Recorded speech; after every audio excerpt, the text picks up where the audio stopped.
Quarantine Cocktails, episode 7 with your host, Tommy Moriello. It's Wrestlemania season, and I wanted to bring out my first pro wrestling show, Wrestlemania 10, Madison Square Garden, the match that stole a show, HBK Shawn Michaels in a ladder match against Ramon for the Intercontinental Championship.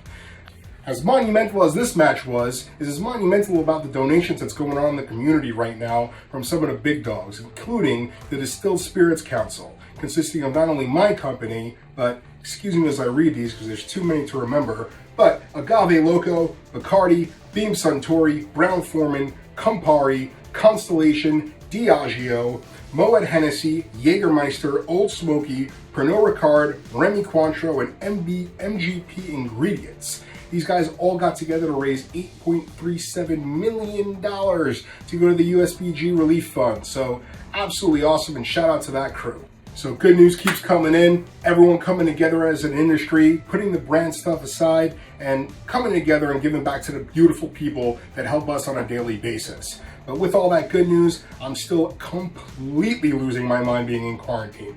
And I'm sure that a lot of you people are. Even though I have the WWE Network, I have my beautiful wife, I have my dog, I got comic books, I'm buying a forge to try to make knives. There's so many things that I'm trying to do and I'm still clawing at the walls.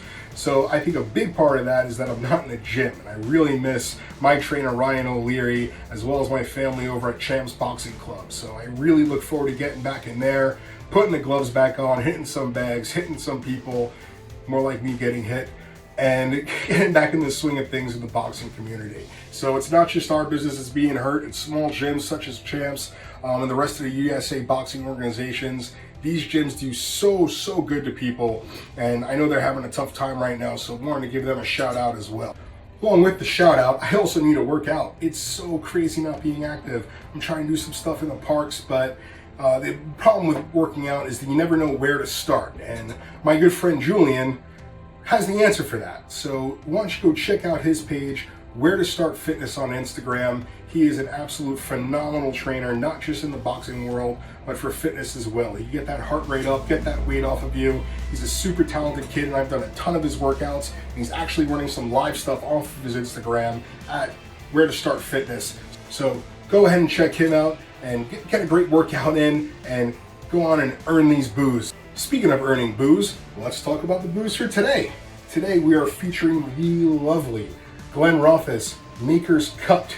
So, non-age statement whiskey, showcasing the best of the Glenrothes distillery. Just because you get someone a non-age statement single malt doesn't mean you cheaped out on them. It doesn't mean that it's bad. This particular product is showcasing the best of the best at the Glenrothes distillery. So it's a little higher in proof as well. It's our whiskey makers going out and choosing the best barrels possible and showcasing the flavors that mean the most to the distillery. So even though there's not an age on it, it's a fantastic whiskey. A lot of 10-11 care goes into it, and we're going to really enhance those flavors today by doing a classic highball. Now, a classic highball is very simple. It is whiskey and ginger ale normally. Hopefully you're using Q drinks. I love that highballer thing that we did last year. Hello to Joanna again. But it's very simple. But with this, I'm going to do a little twist on it. I love drinking highballs now because it gets to keep yourself a little hydrated while you're boozing up, and it slows you down a little bit. So to emphasize the flavors of the Glenrothes, I'm going to be using lemon juice, sherry, and a little bit of simple syrup to sweeten on up. I'm going to top it all off with club soda. So I'm going to start off with a ½ ounce of simple syrup. Then we're going to go with a ½ ounce of fresh lemon juice.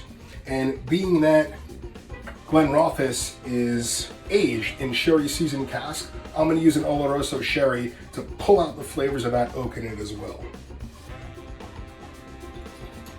So Glenrothes has a fruit forward flavor profile to it. On the bottle here it says creamy vanilla, orange, and nutmeg. So really want to put those out, so I thought the citrus of the lemon juice would do that, as well as the lovely flavor of that sherry.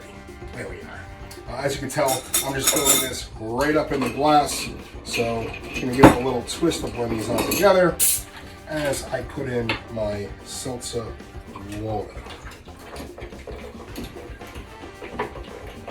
So if you want to shake it before, by all means. I think that's overhandling, but whatever you'd like. So here you have it, the Glenrothes Classic Highball. Cheers, guys. Refreshing. So with that, I want to call out some people that I know love their whiskey and are really good at making some whiskey cocktails. So go ahead and call out the handsome Walter Easterbrook of the Bowery Collective, Mr. Shawn McClure, that just put together an awesome group showcasing tons of quarantine cocktails all over the city. Go ahead and check that out on Facebook. And the super talented and handsome Mr. Jonathan Sadowski.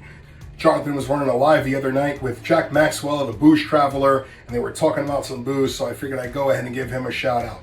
So guys, show me what you're drinking. I look forward to seeing it. Also, follow Quarantine Cocktails on the new Facebook page, please. Please like, please share, please post, please tip on over to the USBG. Follow the big brands in the industry and give some money to those that need it.